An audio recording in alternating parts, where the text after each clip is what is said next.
ধূমপান, মদ্যপান বা যে কোনো রকমের ড্রাগ সেবন স্বাস্থ্যের পক্ষে ক্ষতিকারক। উক্ত গল্পে কিছু ক্ষেত্রে নৃশংসতা, ভয়াবহতা এছাড়াও শারীরিক বা মানসিক বিকারের উল্লেখ থাকতে পারে, তাই গল্পটি কিছু ক্ষেত্রে প্রাপ্তবয়স্ক শ্রোতাদের জন্য উপযুক্ত। দারোগার ডায়েরি শ্রোতাদের কাছে অনুরোধ, গল্পের ঘটনা বিবেক দিয়ে বিচার করবেন। গল্পের স্বাদ সম্পূর্ণরূপে উপভোগ করার জন্য হেডফোন কিংবা ইয়ারফোনের ব্যবহার প্রস্তাবিত।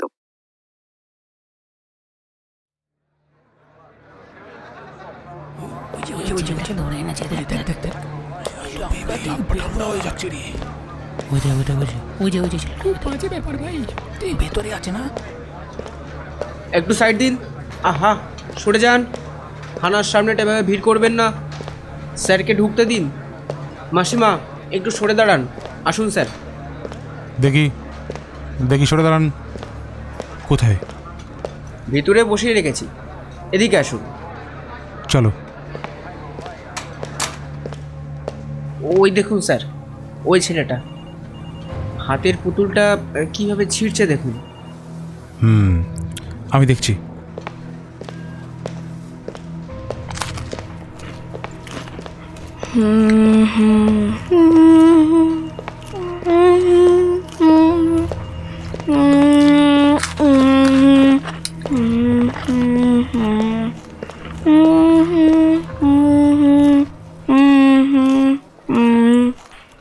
হ্যালো, কেমন আছো তুমি? হ্যালো আঙ্কেল, আমি খুব ভালো আছি।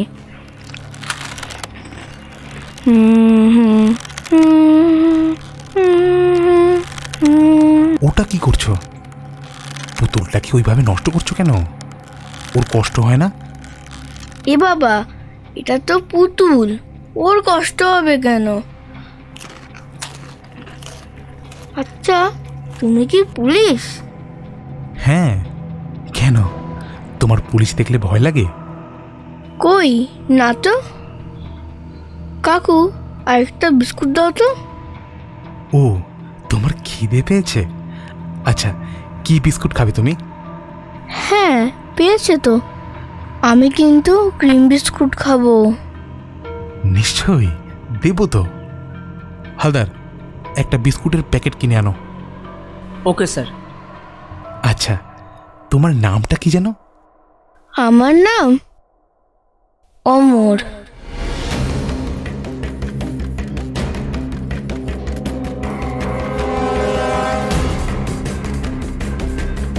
নমস্কার, দারোগার ডায়েরিতে আপনাকে স্বাগত। আমি দারোগা সমরেশ রায়। খাকি ইউনিফর্মের ভাজে ভাজে বহু বছর ধরে জমতে থাকা বিচিত্র অভিজ্ঞতার ভার খানিকটা আপনাদের সঙ্গে ভাগ করে নিতেই দারোগার ডায়েরির এই ছোট্ট প্রচেষ্টা। খুন, জখম, ছিনতাই নিয়ে জলঘোলা করতে করতে আমার পঞ্চ ইন্দ্রিয় এতদিনে নানা রকমভাবে কলুষিত হয়ে উঠেছে। সবথেকে বড় চ্যালেঞ্জ হলো এইসব সামাজিক দূষণ থেকে নিজের মনটাকে বাঁচিয়ে রাখা। বিচিত্র সব অপরাধের সঙ্গে সঙ্গে পরিচিত হয়েছি বিচিত্র অপরাধীর সঙ্গে। আর এই কয়েকদিনের মধ্যেই এইটুকু বুঝতে পেরেছি, যে কোনো ঘটনাকে কাটাছেঁড়া করে অপরাধী অবধি পৌঁছাতে গেলে প্রথমেই খুঁজে বের করতে হবে তার মোটিভ। কিন্তু ভেবে দেখুন, কোনো অপরাধী যদি কোনো নির্দিষ্ট মোটিভ ছাড়াই একটার পর একটা খুন করে যায়, পোশাকি ভাষায় এই রকম অপরাধীদের একটা নাম দেওয়া হয়েছে, সিরিয়াল কিলার। তবে আজকের গল্পটার মূলে এই সিরিয়াল কিলিং হলেও এই ঘটনাটি তার থেকেও অনেক বেশি অর্থবহ। বাকিটা আপনারাই বিচার করবেন। শুরু হচ্ছে আজকের গল্প, পুতুল পুতুল খেলা।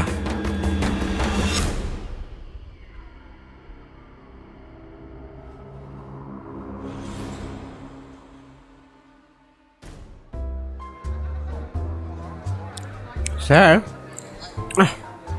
মাংসটা যা হয়েছে না, উফ, ম্যাডামের হাতে জাদু আছে। আর 2 পিস নাও। এই শুনছো, হালদারকে আর 2 পিস মাংস দাও তো। এই নিন হালদার বাবু, আর 2 পিস মাংস নিন, আর একটু ভাত দিন। আরে আরে না না, ব্যাস ব্যাস ম্যাডাম, এত খেতে পারবো না। এই একটা একটা ছোট পিস দিন। আরে লজ্জা করছো কেন? হালদার, খাও খাও। কদিন পরে তো ছাদনাতলায় বসতে হবে।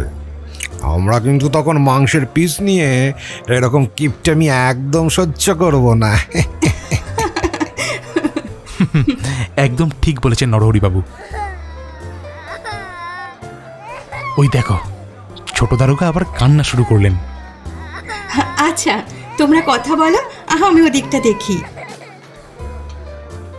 সেদিন দুপুরে বাড়িতে একটা ছোট্ট অনুষ্ঠানের আয়োজন করেছিলাম। উপলক্ষটা আর কিছুই না, আমার ঘরের দুই ছোট্ট দারোগার 1 বছর পূর্তি হলো। বেশি না, থানার ওই 5-6 জন, এছাড়া পরিবার বন্ধু বান্ধব মিলিয়ে জনা 15 জনের বেশি নয়। আয়োজন ওই যৎ সামান্যই। গিন্নির হাতের পোলাও, আলুর দম আর কষা মাংস, শেষ পাতে খেজুরের চাটনি, পাঁপড় আর নেপাল ময়রার দোকানের রাজভোগ। হাজার হোক, বাঙালি তো। সে কলম হাতে কবিতা লিখুক কিংবা বন্দুক হাতে চোর ডাকাত ধরুক, খাদ্যরসিক আখ্যাটা উভয়ের ক্ষেত্রেই প্রযোজ্য। তবে বাচ্চা দুটোর প্রাণবন্ত উজ্জ্বল মুখ দুটোর দিকে তাকালে মনের ভেতর কোথাও যেন আশঙ্কার আবছা মেঘ পুঞ্জীভূত হয়ে ওঠে। ওই ছোট্ট দুটি প্রাণ আমার অপেক্ষাতেই মুখ চেয়ে বসে থাকে, আর সেই আমি সারাটা দিন চোর ছেচর ক্রিমিনালদের নিয়ে কাজ। এই কয়েক বছর নেহাত কম শত্রু তো বানায়নি। আশঙ্কার ক্ষত নেহাত উপেক্ষা করার মতো নয়। তৎক্ষণাৎ গিন্নির কোমল হাতের স্পর্শ কাঁধের ওপর অনুভব করি। তার মুখের হাসিটা যেন নিঃশব্দে সেই ক্ষতস্থানে মলম লাগিয়ে দিয়ে যায়। দুপুরের অনুষ্ঠানের ধাক্কা সামলে বিকেল 4টে নাগাদ হাঁটতে হাঁটতে থানার পাশে নিতাইদার চায়ের দোকানে গিয়ে 1 কাপ চা অর্ডার দিলাম। গরম চায়ে চুমুক দেওয়া মাত্র ব্যাপারটা চোখে পড়ল। বয়স 35-এর একজন লোক একটা বেঞ্চে বসে আছে। পরনে ময়লা একখানা জামা আর হাফ প্যান্ট, গলায় একটা নোংরা গামছা জড়ানো আছে। তার হাতে চায়ের ভার, কিন্তু সেই ভার থেকে 1 বিন্দু চাও বোধহয় তার গলা অবধি পৌঁছায়নি। বরং কাপের ওপর থেকে সামান্য চা খানিকক্ষণ অন্তর ছলকে ছলকে পায়ের চেটের ওপর পড়ছে। কিন্তু তাতে লোকটার বিন্দু মাত্র ভ্রুক্ষেপ নেই। অন্য মনস্ক হয়ে লোকটা যেন কিছু একটা ভাবছে। চোখের দিকে তাকিয়ে দেখলাম একটা শূন্য চাহনি। চোখের কোলে 1 ফোঁটা জল ঝলকে উঠল কি। চাওয়ালা নিতাইদা আমার অনেক দিনের পরিচিত। গলার আওয়াজটা নামিয়ে তাকে জিজ্ঞেস করলাম, নিতাইদা, বলছি ওনাকে তুমি চেনো? ওই যে বেঞ্চের ওপর বসে আছে লোকটা। ও স্যার, একে তো চিনি, এ তো খোকন। ও আমাগো পাড়ায় থাকে, ওই বীরপুর গ্রামে আর কি, বুঝলেন? এই রিক্সা তো চালায় জানতাম। এ খোকন, কী রে, ওরা মাথা নিচু করে বসে আছিস কেন? আরে এ চা ঠান্ডা হয়ে গেল তো রে, আরেক কাপ দেবো? লোকটা মনে হয় শুনতেই পেল না, একইভাবে নিচের দিকে তাকিয়ে বসে রইলেন। নিতাইদা আরেকবার গলা ঝাড়া দিয়ে ডাকল, হ্যাঁ খোকন, কি হয়েছে কি? এইবারে সে একটু নড়ে চড়ে উঠল। হাতের চা ভর্তি ভারটা পাশে ফেলে উঠে দাঁড়ালেন। তারপর চায়ের পয়সা মিটিয়ে বললেন, নিতাইদা, খুব চিন্তায় আছি। কেন রে, কি হয়েছে? কাল বিকাল থেকে আমার ছেলেটারে খুঁজে পাচ্ছি না। হ্যাঁ, সে কি রে? এই এই বাবুকে বল, এ অনেক বড় পুলিশ, বুঝলি? বল বল বল। চায়ের ভারে শেষ চুমুক দিয়ে সেটাকে ডাস্টবিনে ফেলে দিয়ে বললাম, খোকন, ভয় পেও না। তোমার ছেলেকে কখন থেকে খুঁজে পাচ্ছ না? স্যার, আমার ছেলে বিট্টু, ওর 6 বছর বয়স বাবু। কাল বিকেলে খেলতে গেছিল। প্রতিদিনই এরকম যায়, আমার সন্ধে হওয়ার আগেই ফিরে আসে। কিন্তু কাল রাত 9টা অবধিও যখন ফিরল না, তখন খুব চিন্তায় পড়ে গেছিলাম বাবু। কোথায় খেলতে যেত? সেখানে খোঁজ নিয়েছ? হ্যাঁ বাবু, ওই বুড়ো কালী মন্দিরের সামনে যে মাঠ আছে, ওখানেই যেত। আরও 5-6টা ছেলে মেয়ে খেলতে যেত। ওদের জিজ্ঞেস করেছিলাম বাবু, ওরা বলল কালকে বিল্টু খেলতে গেছিল, 6টা নাগাদ মাঠ থেকে বাড়ির পথ ধরেছিল, কিন্তু কই বাবু বাড়ি মিলল না কেন? খুব চিন্তা হচ্ছে বাবু, ছেলেটা।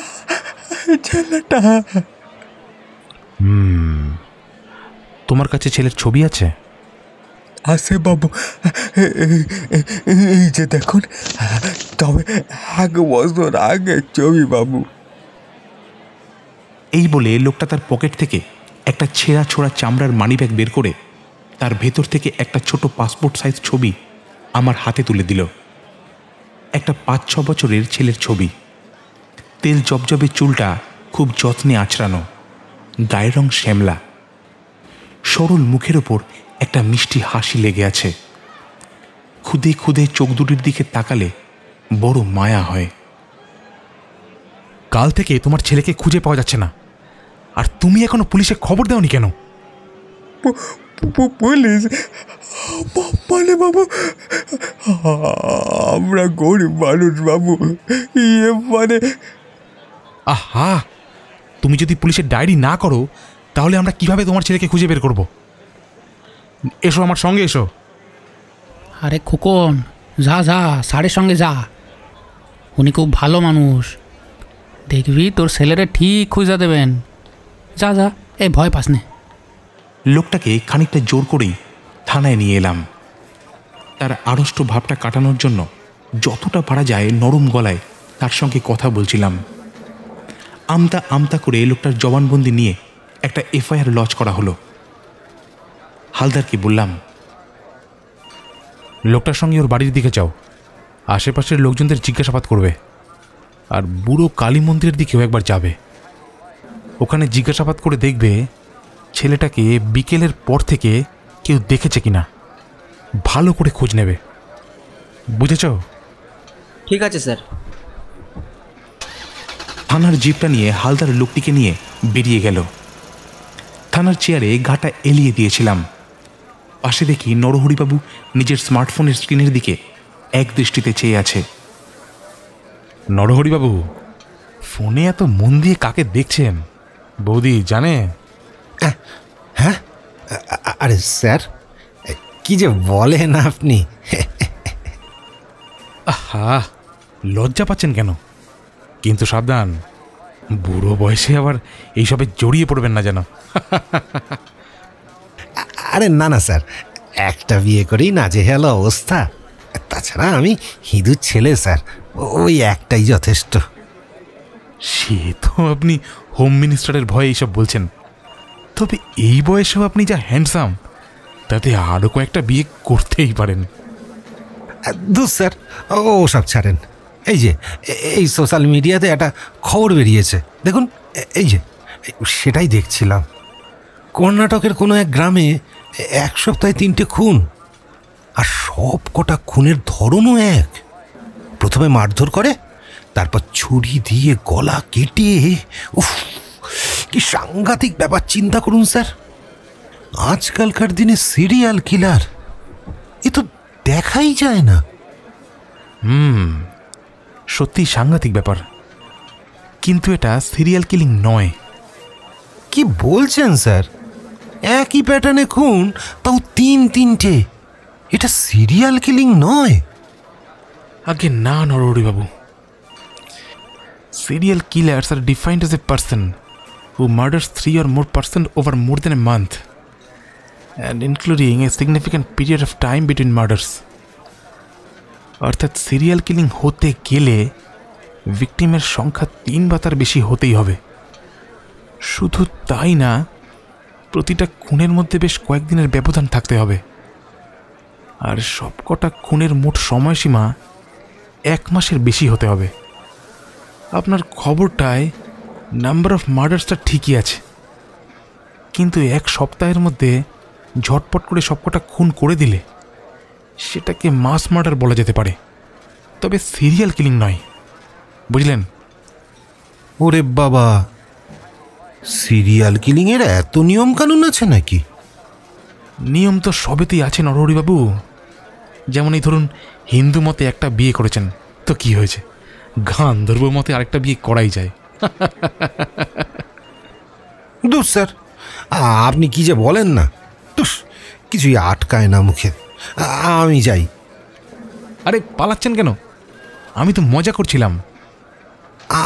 আমার এইসব ইয়ার কি একদম ভালো লাগে না স্যার। দূর, আমার কাজ আছে স্যার, কোর্টে যেতে হবে, বেরোলাম। নরহরিবাবু তাড়াহুড়ো করে বেরিয়ে গেলেন। আমিও হাঁটতে হাঁটতে থানার বাইরে এসে একটা সিগারেট ধরাতে যাব। হঠাৎ ফোনটা বেজে উঠল।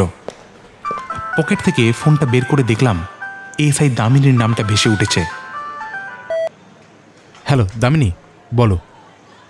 স্যার, একটা এমার্জেন্সি আছে। আপনি কাইন্ডলি বীরপুরের হাইওয়ের কাছে যে স্কুলটা আছে ওখানে চলে আসুন। কেন, কি হয়েছে? স্যার, এখানে একটা বাচ্চার মৃতদেহ পাওয়া গেছে। গ্রামবাসীরা খুব ঝামেলা করছে, আপনি চলে আসুন। বীরপুরের নাম শুনেই বুকটা ছ্যাদ করে উঠেছিল। খোকনের বাড়িও তো ওই দিকেই মনে হয়। সময় নষ্ট না করেই বেরিয়ে পড়লাম। ঘটনাস্থলে পৌঁছে দেখলাম বেশ কিছুটা ভিড় জমা হয়েছে। আমি পৌঁছাতে এসআই দামিনীর তত্ত্বাবধানে সেই ভিড়টাকে খানিকটা সামাল দেওয়া হলো। মেন রোডের পাশে বীরপুর প্রাথমিক বিদ্যালয়। স্কুলের গেট দিয়ে ভেতরে ঢুকেই খেলার মাঠ। খানিকটা এগোলে একতলা স্কুলের বিল্ডিং, ছোট আকারের গ্রামীণ স্কুল। স্কুলের মাঠে বেশ কয়েকজন স্থানীয় লোক জমায়েত হয়েছে। চারিদিকের ঘেরা পাঁচিলের ওপার থেকেও কয়েকজন উকি মেরে দেখছে। আমার ইশারায় ভিড়টাকে যতটা পারা যায় সরানো হলো। মাঠের ওপর দিয়ে হেঁটে এগোতে এগোতে দেখলাম দামিনী বয়স 50-এর এক বয়োজ্যেষ্ঠ ব্যক্তির সঙ্গে কথাবার্তায় ব্যস্ত। লোকটির পরনে সাদা কালো চেক শার্ট এবং ঢিলা ঢালা প্যান্ট। মাথায় প্রকাণ্ড টাক, ছিটে ফোটাও চুলের চিহ্ন নেই। তবে কাঁচা পাকা একখানা মোটা গোঁফ দেখে খুব রাশভারী মানুষ বলেই মনে হয়। তবে বর্তমান পরিস্থিতির জেরে তার অবস্থা দেখে খুবই ভয় পেয়েছেন বলে মনে হচ্ছে। স্যার, জয় হিন্দ। জয় হিন্দ। কি হয়েছে? স্যার, আজকে আমি আরটি ডিউটিতে ছিলাম। স্কুলের পাশ দিয়ে যাওয়ার সময় এখানে অনেক লোকের ভিড় দেখে এখানে এগিয়ে আসি। কিন্তু উনি? স্যার, উনি প্রবীর বাবু, এই স্কুলের হেডমাস্টার। প্রবীর বাবু, আপনি স্যারকে বলুন। নমস্কার দারোগাবাবু, নমস্কার। নমস্কার নমস্কার। বলুন, কিভাবে জানতে পারলেন? স্যার, আজকে সকালে ক্লাস 4-এর প্রথম পিরিয়ডটা আমি নিজেই নিচ্ছিলাম।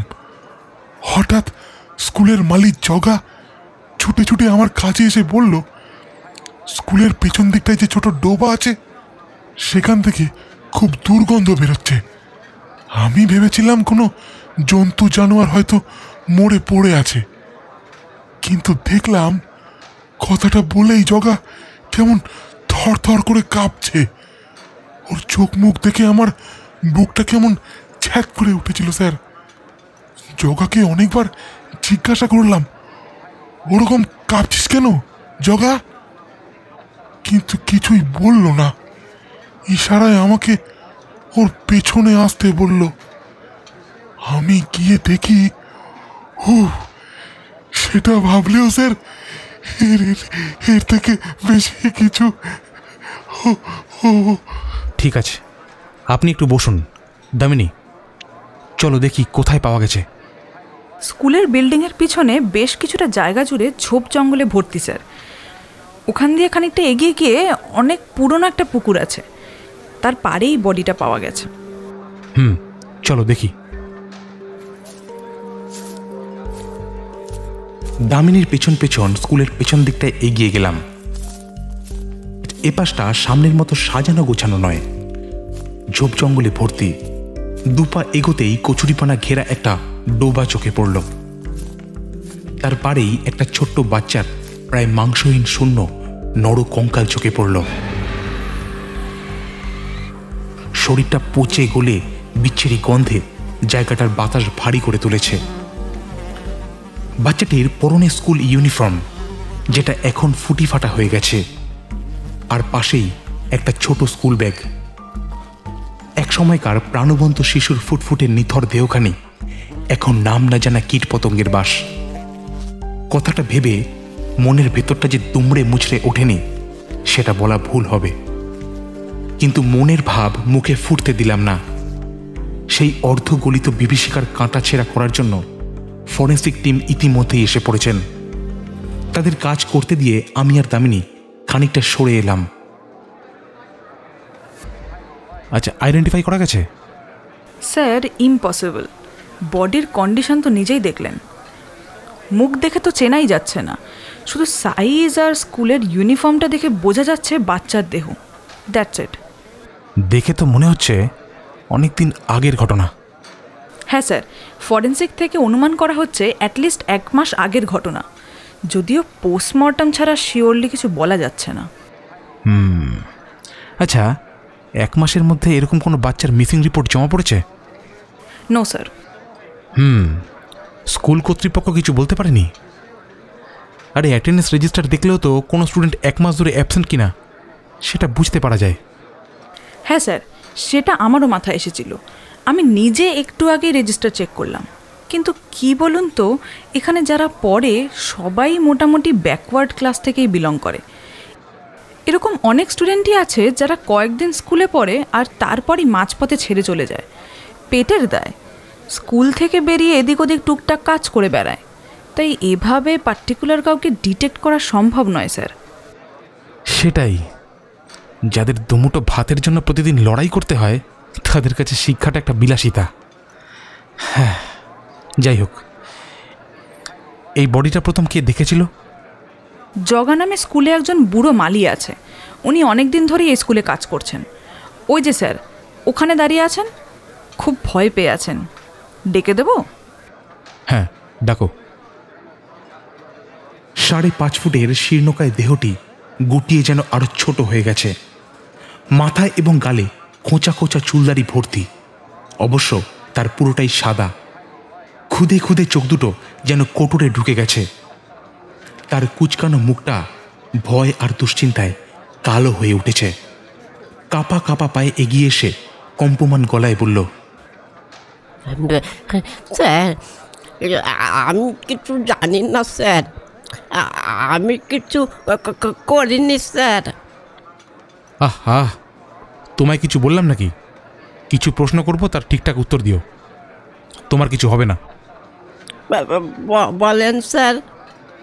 এই বডি তুমি কখন খুঁজে পাও? স্যার, আজ সকালবেলা এই জঙ্গল পরিষ্কার করতে এসে আমি গন্ধ পাই। এগিয়ে গিয়ে দেখি পুকুরের পাশে। আমি আর কিছু জানি না স্যার। স্যার, এই বডি 1 মাস ধরে এখানে পড়েছিল, এতদিন খেয়াল করোনি? আজকেই তোমার চোখে পড়লো, তাই না? ঠিক করে বলো জগা, মিথ্যে বললে নিজেই ফেঁসে যাবে কিন্তু।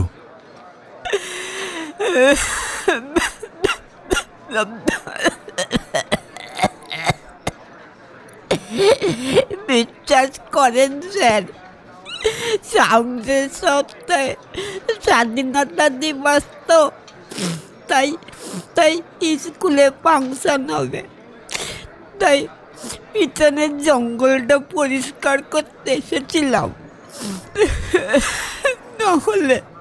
নাহলে এদিকটাই আমি আর আসি না স্যার। বিশ্বাস করেন স্যার, বিশ্বাস করেন। ঠিক আছে, চুপ করো। তুমি এখন যাও, পরে কিন্তু আমি আবার আসবো। কোথাও পালাবে না যেন। জগার মুখের অবস্থা দেখে মনে হলো ভয় তার আত্মারাম খাঁচা হয়ে যাওয়ার জোগাড়। একজন কনস্টেবলকে ইশারা করতে সে জগাকে ধরাধরি করে ভেতরে নিয়ে গেল। তবে ওর হাবভাবে এটুকু বুঝতে পারলাম মিথ্যে কথা সে বলছে না। আশেপাশের কয়েকজন লোককে জিজ্ঞাসাবাদ করে এর থেকে বেশি কিছুই জানা গেল না। অগত্যা এসআই দামিনীকে বাকি কাজটা বুঝিয়ে দিয়ে গেটের বাইরে বেরিয়ে এলাম। একটু ফাঁকা জায়গায় গিয়ে সবে একটা সিগারেটে অগ্নিসংযোগ করেছি।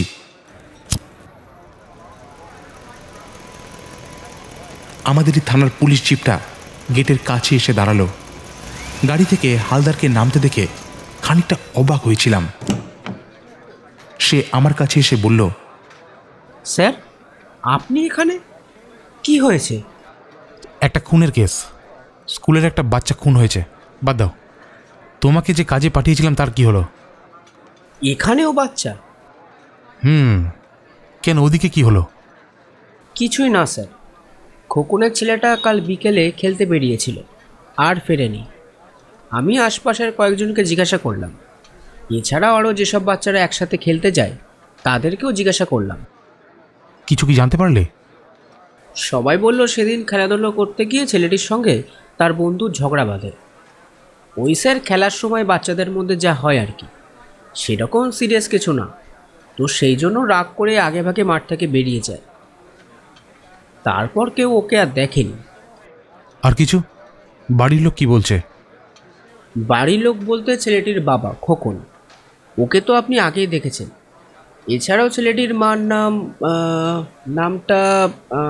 নামটা ঠিক, ও হ্যাঁ, সুরভি দেবী। উনি প্রচণ্ড কান্নাকাটি করছিলেন, বিশেষ কিছুই বলতে পারলেন। সেটাই স্বাভাবিক। ওই বুড়োকালী মন্দিরে কি গেছিলে? হ্যাঁ স্যার, ওই দিকেই যাচ্ছিলাম, আপনাকে দেখে দাঁড়িয়ে পড়লাম স্যার। চলো, আমিও যাব তোমার সঙ্গে। এখানকার কাজ দামিনী সামলে নেবে। হাতের সিগারেটটা ফেলে দিয়ে গাড়িতে উঠে পড়লাম। মিনিট 10 মধ্যে পৌঁছে গেলাম বুড়োকালী মন্দিরের কাছে। জায়গাটা বেশ ফাঁকা। বিশালাকার একটা পুরনো অশ্বত্থ গাছের কোমল ছায়ায় একটি অতি প্রাচীন কালী মন্দির। কাঁচা পাকা আমের মিষ্টি গন্ধে জায়গাটা ম ম করছে। তার সঙ্গে চলতে থাকা ফুরফুরে হাওয়া গ্রীষ্মের দাবদাহে শরীরটাকে একটা অদ্ভুত প্রশান্তি দিচ্ছে। মন্দিরের সামনে খানিকটা খোলা জমি। এখানেই বিকেলের দিকে গ্রামের বাচ্চারা খেলতে আসে। আর এইখান থেকেই গতকাল খোকনের ছেলে বিট্টু উধাও হয়ে যায়। হালদারকে নিয়ে মন্দিরের পেছনে এগিয়ে গেলাম। খানিকটা এগিয়ে দেখলাম ঝোপঝাড়ের ওপাশে অনন্ত বিস্তৃত ধানের ক্ষেত। তবে তার বেশ খানিকটা জায়গা কুফলনের ফলে পরিত্যক্ত হয়ে পড়ে আছে। এছাড়াও আল বরাবর বারবার হাঁটার ফলে একটা রাস্তা তৈরি হয়েছে। স্যার, এই রাস্তাটা সোজা বীরপুর গ্রামে গিয়ে উঠেছে। গ্রামের লোকেরা এটাকে শর্টকাট হিসেবে ব্যবহার করে। এখানে তো কিছুই পেলাম না। চলো দেখি, এই রাস্তাটা ধরে সোজা এগিয়ে যাই। এখন যাবেন স্যার? বেশ অন্ধকার হয়ে এসেছে। এছাড়াও এই রাস্তার মানে স্যার সাপ কোপ থাকতে পারে আর কি। সূর্য ততক্ষণে আকাশের কোলে ঢলে পড়েছে। মোবাইলের ফ্ল্যাশলাইটটা জ্বালিয়ে সামনে তাক করে দেখলাম সরু আলের পথ এঁকে বেঁকে সামনের অনন্ত অন্ধকারে মিশে গেছে। চলো ফেরা যাক। ফিরে আসতে যাব, হঠাৎ কিছু একটাই চোখ পড়ে এক মুহূর্তের জন্য থমকে গেলাম। আলের রাস্তাটা যেখানে শুরু হয়েছে তার ঠিক পাশেই ধান ক্ষেতের মধ্যে কিছু একটার উপর মোবাইল ফোনের আলো পড়ে চকচক করে উঠল। অগত্যা সেদিকেই এগিয়ে গেলাম। সামনে ঝুঁকে পড়ে দেখলাম ছোট বাচ্চাদের এক পাটি প্লাস্টিকের চটি। হঠাৎ যেন মাথার শিরাটা দপ পড়ে উঠল।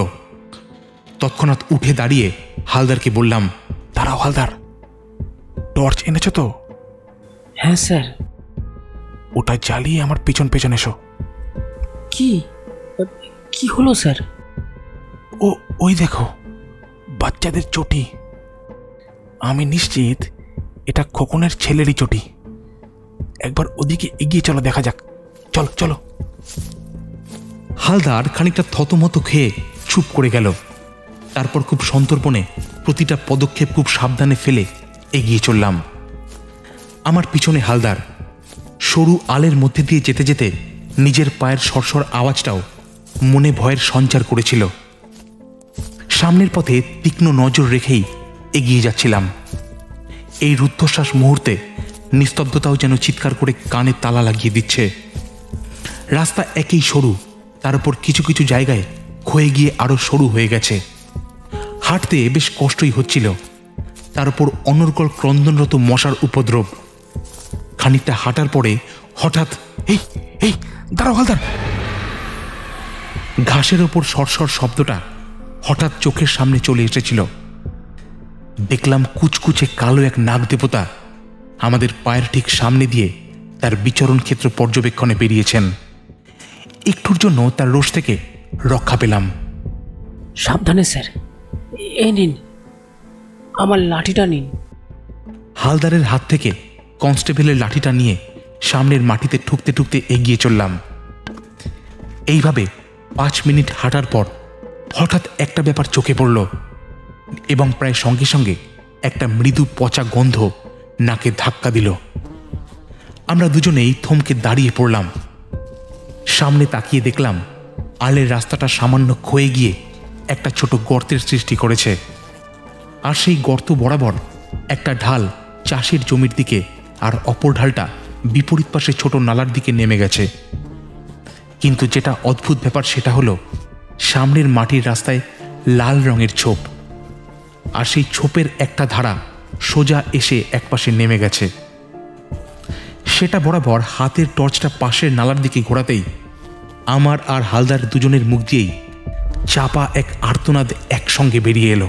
স্যার ওটা স্যার, ওটা কি হালদার?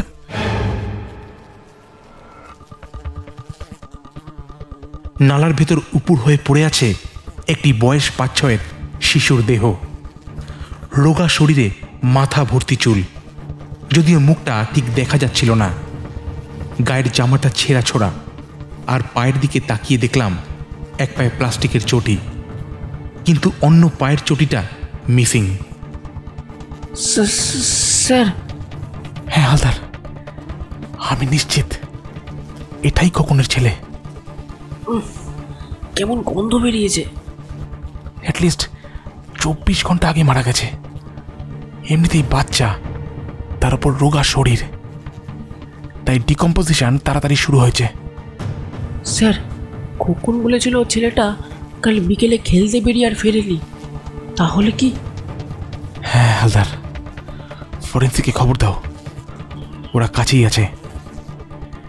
বীরপুরের বাচ্চাদের উপর কার কুদৃষ্টি পড়ল সেটা জানার সময় এসে গেছে। হ্যাঁ, মিনিট 10 মধ্যেই ফরেন্সিকের টিম এসে গেল। সেখান থেকে ফিরে এলাম। হাওড়া জেলার বীরপুর গ্রামে শিশু হত্যা, এই খবরটা আগুনের মতো ছড়িয়ে পড়তে বেশি সময় লাগলো না। একে তো সেন্সিটিভ টপিক, আর সেই কারণেই অপর মহলের চাপও এসে পড়ল। কিছু সুযোগ সন্ধানী রাজনীতিবিদরাও সেই বিষয়টাকে ঢাল বানিয়ে পুলিশের নিন্দা বন্ধ করতেও পিছুপা হলেন না। আর এই পুরো ব্যাপারটায় গোদের ওপর বিস্ফোরার মতো চেপে বসল মিডিয়া।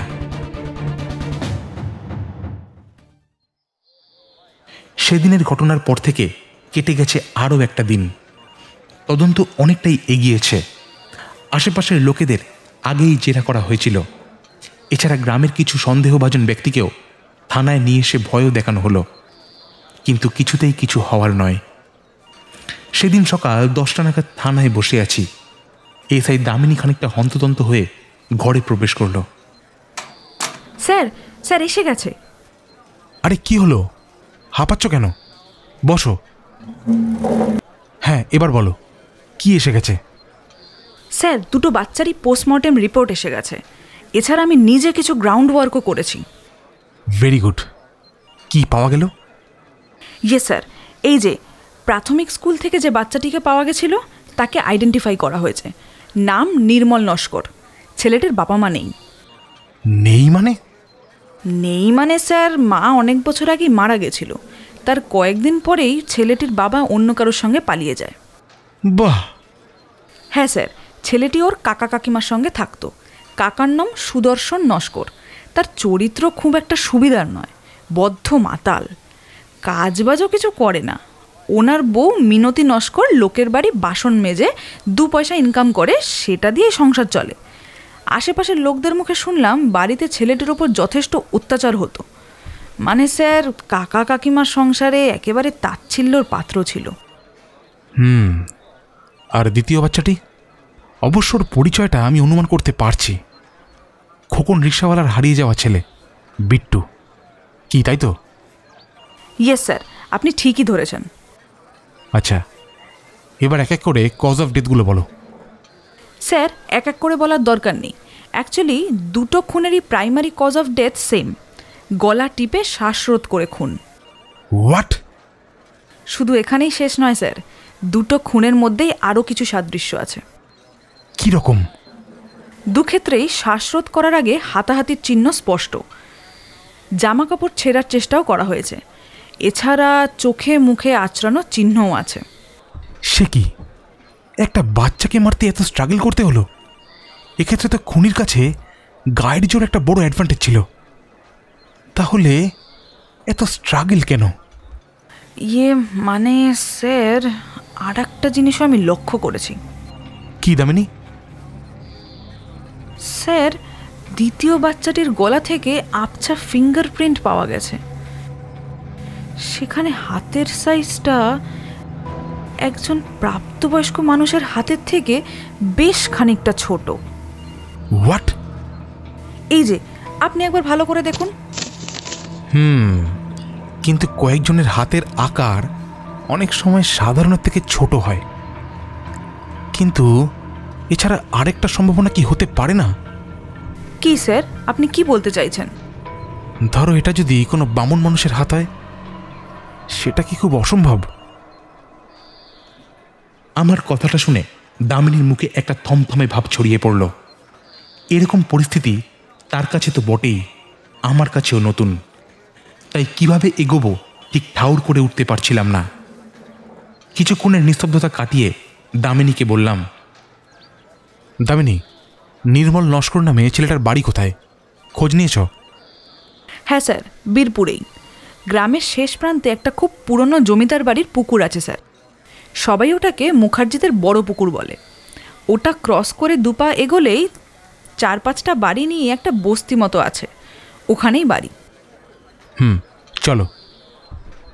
বেরোনোর আগে হালদারকে বললাম খোকনের বাড়ি গিয়ে দুঃসংবাদটা দিয়ে আসতে। এত বছর ধরে পুলিশের চাকরি করা সত্ত্বেও আজও এই ব্যাপারটা সব থেকে অপ্রিয় লাগে। এখনো হয়তো পুরোপুরি মনটাকে পাথর করতে পারিনি। গাড়িটা থামলো একটা একচালা কুড়ে ঘরের সামনে। আমি আর দামিনী গাড়ি থেকে নেমে এগিয়ে যেতে যেতে ঘরের ভেতর থেকে চিৎকার চেঁচামেচির আওয়াজ শুনতে পারছিলাম।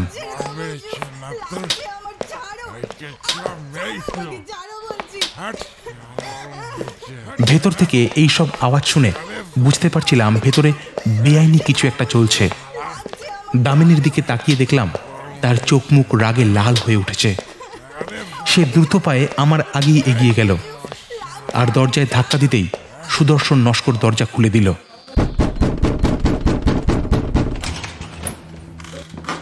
একটা স্যান্ডো গেঞ্জি আর ময়লা লুঙ্গি পরা বেটে খাটো লোক, উচ্চতায় 5 ফুটের বেশি হবে না, মুখ ভর্তি দাড়ি আর মাথায় ছোট করে ছাটা চুল, চোখ দুটো রক্তিম, আর মুখ থেকে দেশি মদের তীব্র গন্ধ বেরোচ্ছে। মোটের ওপর লোকটাকে দেখে সাক্ষাৎ শয়তান বলেই মনে হচ্ছে। এই যে মামনি, তুমি কে? এই সারা এইটুকু মেয়ে আবার পুলিশের ড্রেস পরেছে।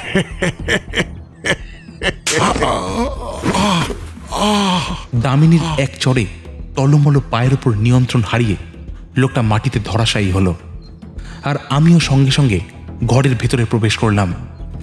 ঘরে ঢুকেই দেখলাম এক মহিলা তাড়াহুড়ো করে তার আলুথালু হয়ে যাওয়া শাড়িটাকে কোনো রকমে গায়ে জড়িয়ে দাঁড়িয়ে আছে।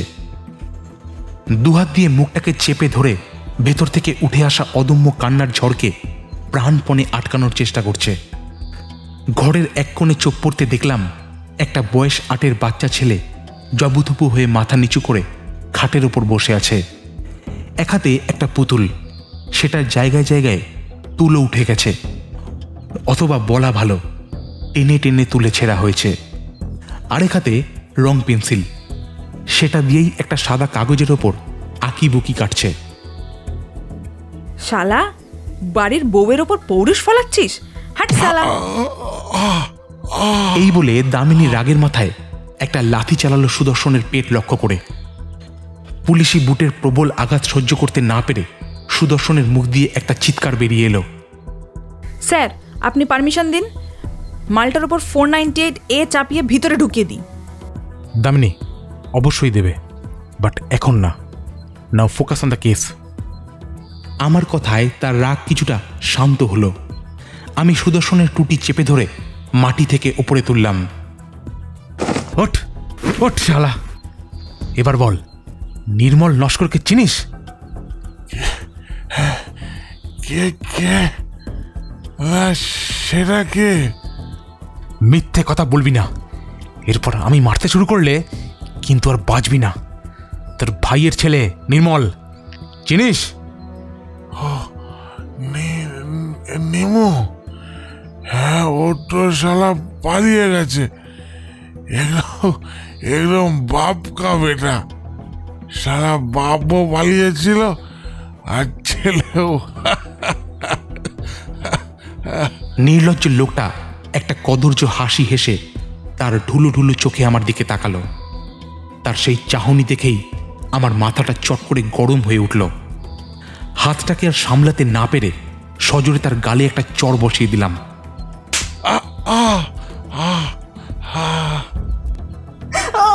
আর ওকে মারবেন না স্যার, দয়া করে ওকে ছেড়ে দিন, আমি বলছি।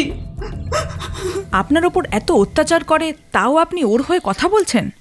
এই জন্যই এরা এত বার বাড়তে পারে। আজারও ও আমার মরদ হয় ম্যাডাম। নিমুর ব্যাপারে আমি আপনাদের সব বলছি। ঠিক আছে, বলুন। নিমু হলো মা মরার ছেলে। আমি ওকে খুব ভালোবাসতাম স্যার।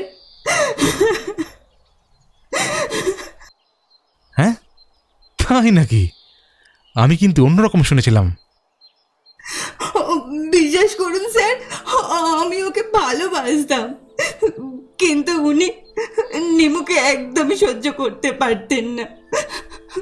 বিশ্বাস করুন, আমার ছেলেটা আর 5টা বাচ্চার মতো নয়, তাই ওকে স্কুলে পাঠাতে পারি না।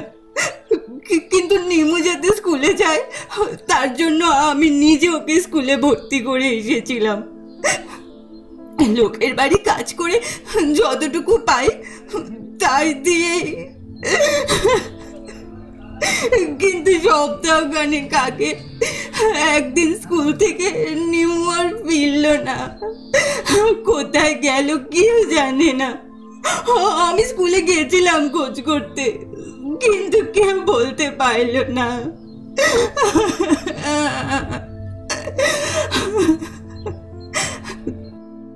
আপনি তখন পুলিশে জানাননি কেন?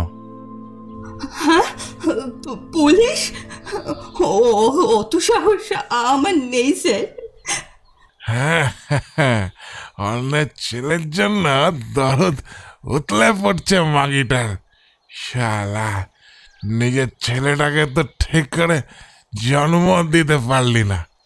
এর থেকে শালা তুই বাজা হলে ভালো হতো। শালা, ওই আপদ গেছে, শালা ভালোই হয়েছে।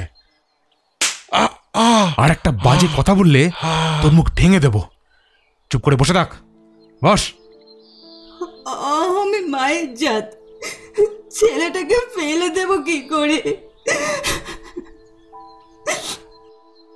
এক্ষেত্রে আপনাদের বলে রাখি, নির্মলের ডেড বডি আমরা ওর স্কুলের পেছনের জঙ্গল থেকে পেয়েছি। সম্ভবত সেদিন স্কুল থেকে ও বাড়ি ফেরেনি, আর সেদিনেই ওকে খুন করা হয়েছে। খুন?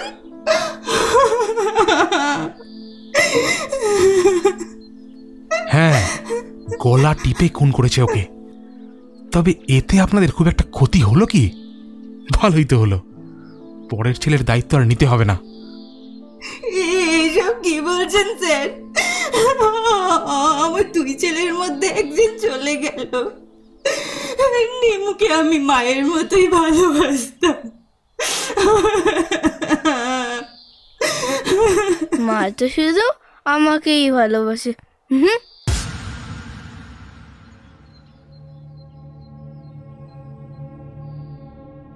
খাটে বসে থাকা বাচ্চাটি তার চোখ দুটি নিচের দিকে স্থির রেখেই কিছুটা অদ্ভুতভাবেই থেমে থেমে হাসতে শুরু করলো।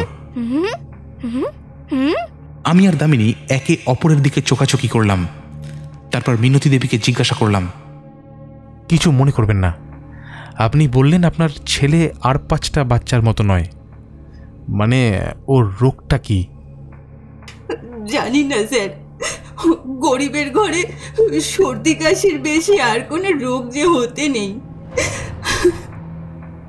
কিন্তু ছোটবেলা থেকেই কারোর সঙ্গে কথা বলে না, বকলে কাঁদে না, নিজের মতোই থাকে, খেতে দিলেও ঠিক করে খায় না, মাঝে মাঝে নিজের মনেই হাসে। আর ওই যে ওই পুতুলটাকে দেখছেন, ওটাকে সারাক্ষণ নিজের কাছেই রেখে দেয়। সারাক্ষণ বাড়িতেই থাকে? এই প্রশ্ন শুনে মিনতি দেবীর চোখ দুটো যেন হঠাৎ দপ করে জ্বলে উঠে আবার নিভে গেল। সে খুব তাড়াহুড়ো করে বলল, হ্যাঁ স্যার, বাড়িতেই থাকে। আমি ওকে বেরোতে দিই না স্যার, একদম বেরোতে দিই না।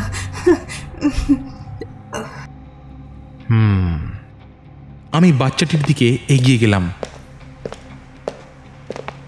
পাশে গিয়ে দাঁড়ালাম, কিন্তু তার বিন্দুমাত্র ভ্রুক্ষেপ নেই। তার বাম হাতে একটা কালো রঙের টেডি বিয়ার পুতুল, কিন্তু তার উপর অত্যাচারের ফলে সেটার চেহারা খুবই শোচনীয়। একটা চোখ উপড়ে এসেছে, জায়গায় জায়গায় ছিঁড়ে গিয়ে ভেতরের তুলো বেরিয়ে পড়েছে।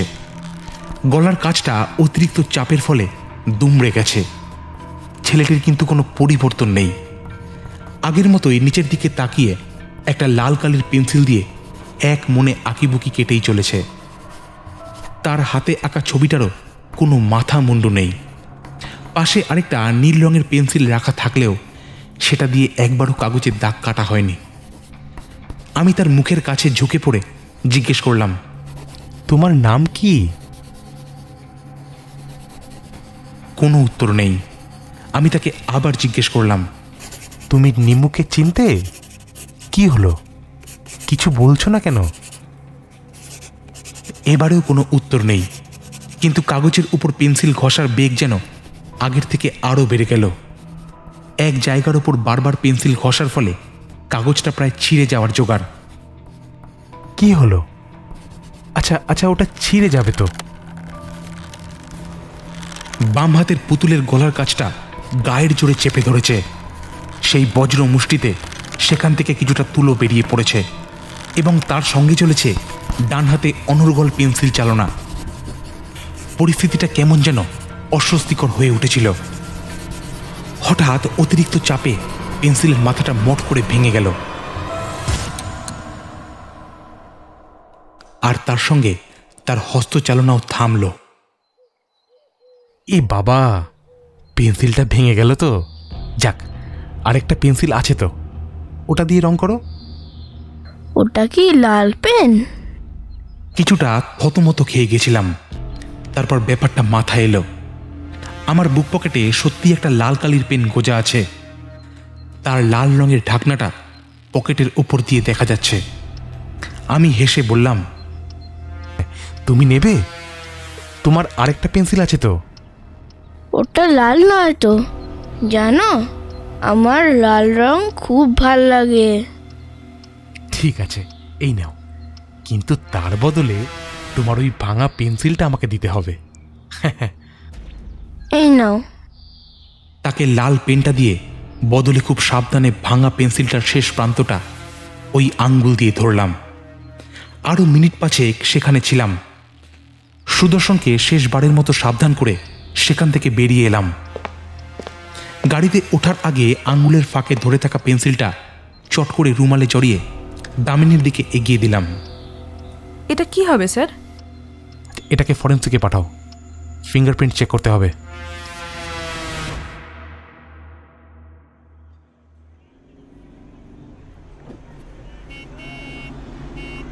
গাড়ির ভেতরে উঠে দামিনীর মুখের দিকে তাকিয়ে দেখলাম তখনও তার মুখ থেকে বিস্ময়ের ভাবটা যায়নি।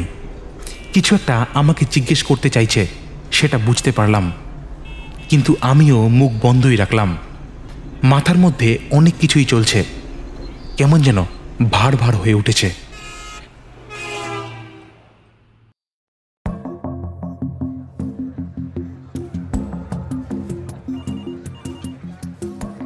সেদিন সন্ধে 6টা নাগাদ থানার ঘরে বসে এদিক সেদিক ভাবতে ভাবতে একটা কথা মাথায় এলো।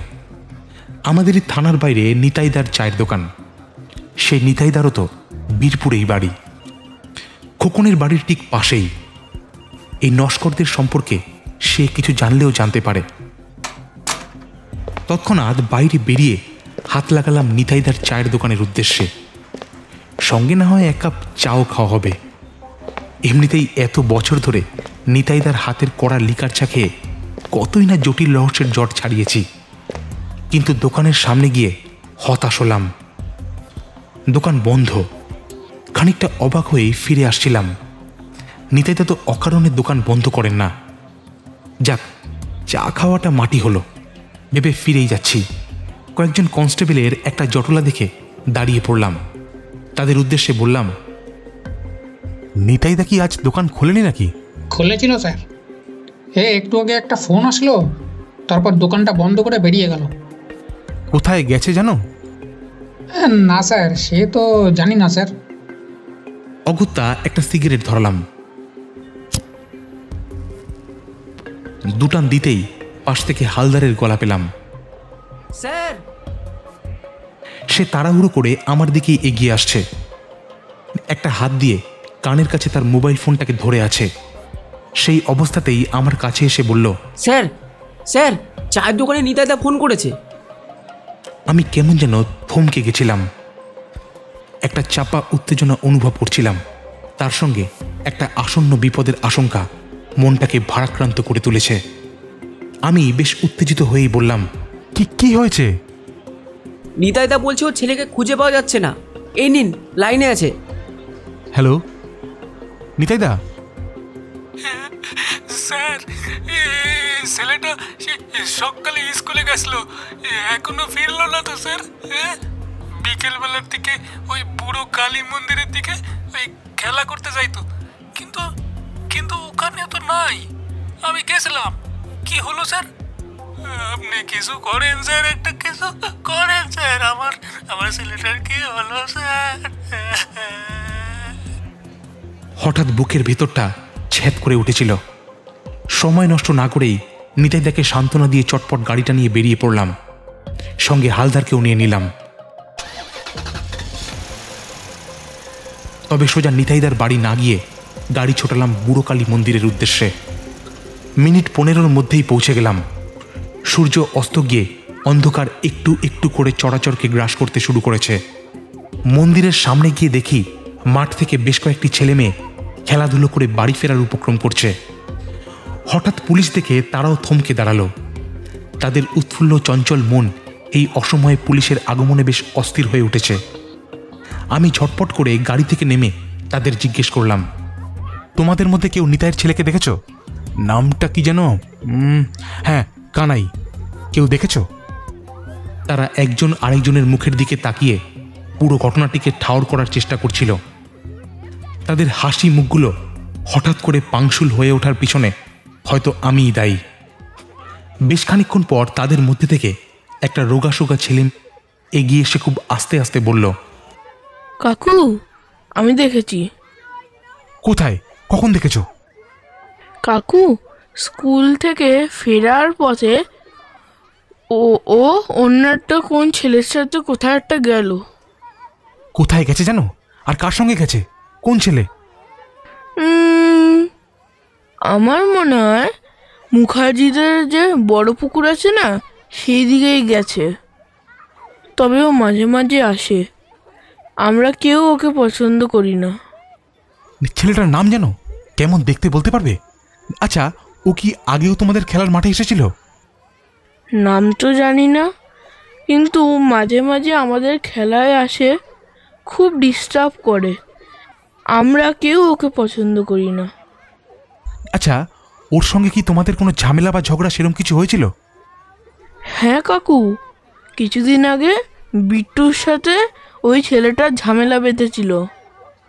ওই ছেলেটার কাছে একটা বিচ্ছিরি পুতুল ছিল, বিট্টু ওটা কেড়ে নিয়েছিল, তাই ঝামেলা বেঁধেছিল। আগের দিন তো কানাই ওকে ধাক্কা মেরে ফেলে দিয়েছিল।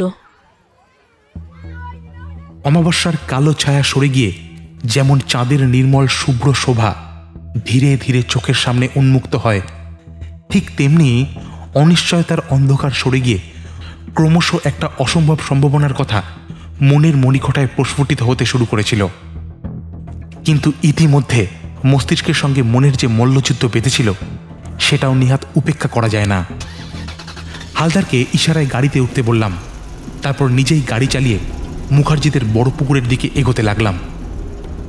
গ্রামের এবড়োখেবড়ো রাস্তায় গাড়ি ঠিক করে চালানো যায় না। থানার ঝরঝরে জিপটার মায়া ত্যাগ করে পাগলের মতো গাড়ি চালাচ্ছিলাম। 10 মিনিটের রাস্তা 5 মিনিটে কভার করে স্পটে পৌঁছে চোখের সামনে যা দেখলাম সেটা দেখে আমাদের দুজনেরই চক্ষু ছানা বড়া হয়ে গেল।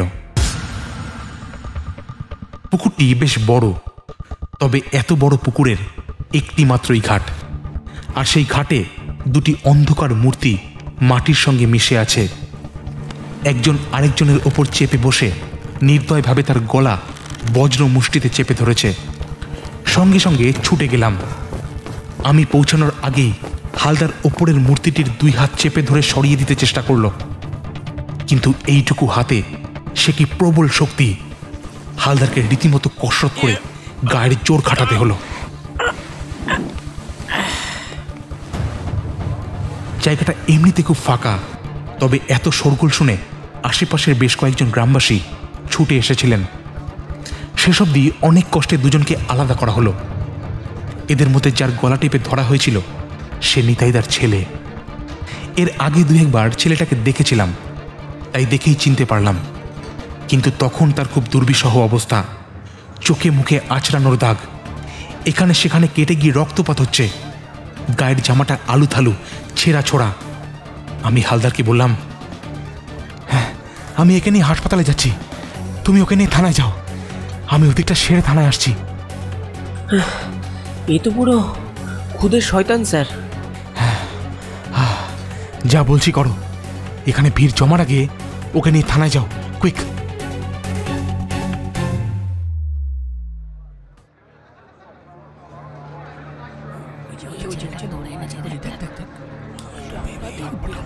নিতাইদার ছেলেকে হাসপাতালে ভর্তি করা হয়েছিল। তারপর নিতাইদাকে সবকিছু জানিয়ে যখন থানায় ফিরে এলাম তখন থানার সামনে বেশ ভিড় জমা হয়েছে। সেই ভিড় ঠেলেই ভেতরে ঢুকলাম।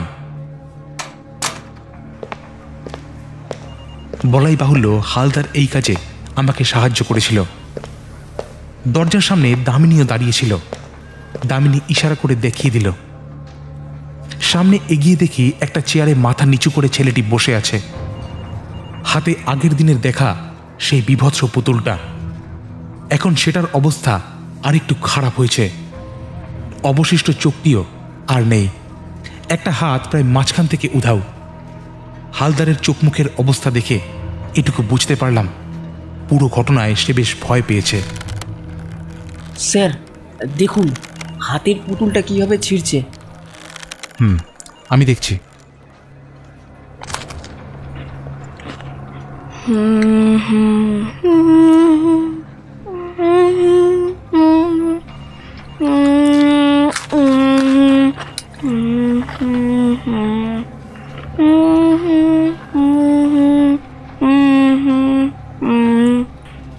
হ্যালো, কেমন আছো তুমি?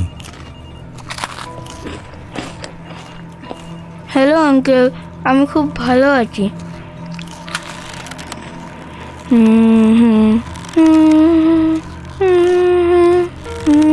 ওটা কি করছো? পুতুলটাকে ওইভাবে নষ্ট করছো কেন? ওর কষ্ট হয় না? এ বাবা, এটা তো পুতুল, ওর কষ্ট হবে কেন? স্যার একটু এদিকে আসুন। দামিনীর কথা শুনে সেদিকে এগিয়ে গেলাম। সে বলল, এই যে স্যার। কি এটা? সেই পেন্সিলটার ফিঙ্গারপ্রিন্ট রিপোর্ট ম্যাচ করেছে স্যার, এই বাচ্চাটারই ফিঙ্গারপ্রিন্ট। এরকম ঘটনা আমার জীবনে প্রথম, তাই কিভাবে রিয়্যাক্ট করব ঠিক বুঝতে পারছিলাম না। শুধু আমার কাছে নয়, হয়তো সবার জন্যই এরকম পরিস্থিতি নজিরবিহীন। এই অপরাধী আর 5 জনের মতো জাঁদরেল আসামি নয়, সে একটি শিশু। শিশুরা তো নিষ্পাপ। তাহলে কেন? অনেক প্রশ্ন মাথায় ঘুরছিল। বেশ কিছুক্ষণ চিন্তাভাবনা করে দামিনীকে বললাম, দামিনী, ঘটনাটা খুব সেন্সিটিভ। আমি ওপর মহলে জানাচ্ছি, তুমি চাইল্ড ওয়েলফেয়ারে একটা খবর দাও। ওনাদের অফিসিয়ালসরা এই ব্যাপারটা কীভাবে হ্যান্ডেল করবেন সেটা ওনাদের ওপরেই ছেড়ে দেওয়া ভালো। Okay sir. আমাদের দেশের আইন ব্যবস্থা প্রাপ্তবয়স্ক মানুষ ছাড়া কাউকে আসামির দরজা দিতে পারে না। এক্ষেত্রে তাদের শাস্তি দেওয়ার বদলে সংশোধন করাকেই বেশি প্রাধান্য দেওয়া হয়, আর সেই দায়িত্ব পালন করে জুভেনাইল কোর্ট। কিন্তু সেখানেও রয়েছে এক বিপত্তি। ভারতীয় জুভেনাইল কোর্ট তাদেরই দায়িত্ব নেয় যাদের বয়স কমপক্ষে 12 বছর বা তার উপরে। সুতরাং এই 8 বছরের বাচ্চাটির বিচার করার অধিকার বা যোগ্যতা কোনোটাই আইন ব্যবস্থার হাতে নেই। আর সেই আইনের রক্ষক হিসেবে আমার কর্তব্য হলো তাকে চাইল্ড ওয়েলফেয়ার সংস্থার হাতে তুলে দেওয়া। শেষ পর্যন্ত ওয়েলফেয়ারের সদস্যরাই সিদ্ধান্ত নেন যতদিন না অমর প্রাপ্তবয়স্ক হচ্ছে ততদিন তাকে একটি চিলড্রেন হোমে রাখা হবে। সেখানেই চলবে তার নিয়মিত চিকিৎসা এবং শারীরিক তথা মানসিক সংশোধনের প্রচেষ্টা। বলাই বাহুল্য, এই ঘটনা সমাজের বুকে একটা শুলের মতো বিঁধেছিল। পুরো ঘটনা শুনে সবাই সন্ত্রস্ত হয়ে উঠেছিল। পুলিশের পক্ষ থেকে প্রাথমিক চিকিৎসার খাতিরে শহরে একজন নামকরা মনোবিদকে থানায় নিয়ে আসা হয়েছিল। তিনি যেভাবে ব্যাপারটাকে ব্যাখ্যা দিয়েছেন সেটাই আপনাদের কাছে তুলে ধরছি, যদিও এই ঘটনার প্রকৃত ব্যাখ্যা আমার কাছে আজও নেই। ডক্টর, আপনার কি মনে হয় অমর ঠিক কেন করলো এরকম? দেখুন, উইদাউট ডিটেল ট্রিটমেন্ট আমি শিওরলি তো কিছু বলতে পারবো না, তবে সব শুনে যা মনে হচ্ছে সেটুকুই বলছি। প্রথমে বলুন, অমরকে প্রথমবার দেখে আপনার কেমন মনে হয়েছিল? সাধারণ বাচ্চাদের থেকে একটু আলাদা। এই বয়সের বাচ্চাদের তুলনায় একটু বেশি শান্ত স্বভাবের, বেশি কথাও বলে না। আপনি যেগুলো বললেন সেগুলো তো বাইরের খোলস মাত্র। আচ্ছা, ওর সঙ্গে যে পুতুলটা সবসময় থাকে সেটা দেখে আপনার কি মনে হয়? আমার ডক্টর, ওটা একটা সাধারণ পুতুল, অনেক পুরনো বলে খুব জরাজীর্ণ অবস্থা। এর থেকে বেশি কিছু না, আর কিছু তো মনে আসছে না। ওই পুতুলটার জরাজীর্ণ অবস্থা দেখে তো অনেক কিছুই অনুমান করা যায় অফিসার। কিরকম? দেখুন, যে কোনো কারণেই হোক, এইটুকু বাচ্চার মনের মধ্যে অনেক দিন ধরে রাগ জমেছিল, আর সেই রাগ থেকে ওর মনের মধ্যে একটা ওই সেডিস্টিক বিহেভিয়ার জন্ম নেয়। মানে অন্যকে কষ্ট দিয়ে নিজে আনন্দ পাওয়ার একটা অদ্ভুত অনুভূতি। পুতুলের ওই রকম অবস্থার জন্য এই মেন্টালিটিটাই দায়ী। আপনি ভেবে দেখুন, ওর প্রথম ভিকটিম ওর নিজের খুড়তুতো ভাই। আমার ধারণা ওর নিজের মা ওকে ছাড়া অন্য কাউকে ভালোবাসবে, এটা ওর মনে একটা রাগের সঞ্চার করছিল।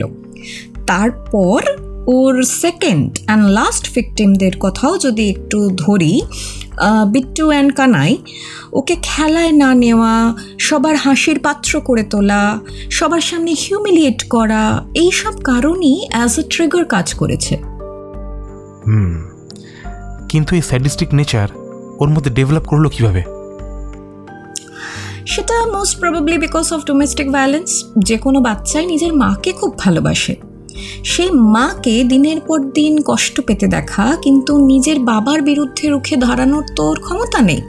এইরকম একটা নেচার ডেভেলপ করাটা খুব একটা অস্বাভাবিক নয়, স্পেশালি কনসিডারিং দ্য ফ্যাক্ট যে বাচ্চাটি আর 5টা বাচ্চার থেকে একটু স্পেশালি এবলড। এই মুহূর্তে এর থেকে বেশি রিজনেবল তো কোনো কিছুই মাথায় আসছে না।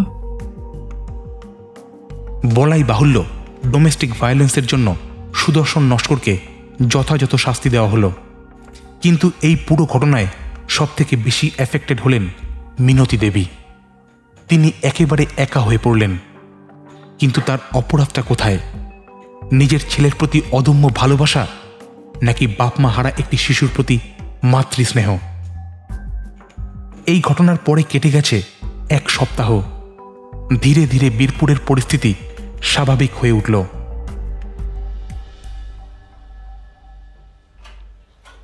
সেদিন নিতাইদার চায়ের দোকানে বসে আছি।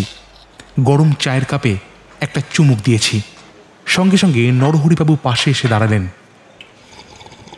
নিজের জন্য একটা চায়ের অর্ডার দিয়ে আমার পাশেই বসলেন। তার জিজ্ঞাসু চোখ দেখে মনে হচ্ছিল কোনো একটা কথা যেন তিনি অনেকক্ষণ ধরেই জিজ্ঞেস করতে চাইছেন, কিন্তু সাহস করে উঠতে পারছেন না। আমি প্রথম মুখ খুললাম। নরহরিবাবু, কি হলো, কিছু বলবেন? স্যার, আমার কেমন যেন বিশ্বাসই হচ্ছে না, এতটুকু বাচ্চা খুন করতে পারে। এই ঘটনা সত্যি নজিরবিহীন। আমার পুলিশি জীবনে এরকম ঘটনা প্রথমবার দেখলাম। স্যার, আমি আরেকটা কথা ভাবছিলাম। নির্দ্বিধায় বলে ফেলুন। স্যার, এটাকে তো সিরিয়াল কিলিং বলাই যায়, তাই না? এক্ষেত্রে তো দুটো খুনের মধ্যে 1 মাসের ব্যবধান ছিল, আর সেক্ষেত্রে অমরকে তো পৃথিবীর ইয়ংগেস্ট সিরিয়াল কিলার বলা যেতেই পারে, তাই না স্যার? না নরহরিবাবু, এটাকেও ঠিক সিরিয়াল কিলিং বলা যায় না।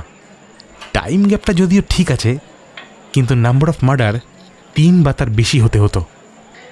তাই ওয়ার্ল্ড ইয়ংগেস্ট সিরিয়াল কিলারের খেতাবটা এখনও 9 বছর বয়সী আর্জেন্টিনাবাসী স্যান্টোস গোডিয়ানোর নামই রয়ে গেল।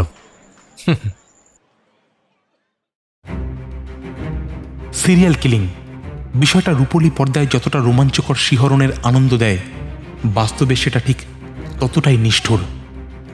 আজকের গল্পটি রচনার পেছনে রয়েছে একটি সত্যি ঘটনা, তবে ঘটনাটা ভেঙে চুড়ে দুমড়ে মুচড়ে নিজের মতো করে নেওয়া হয়েছে।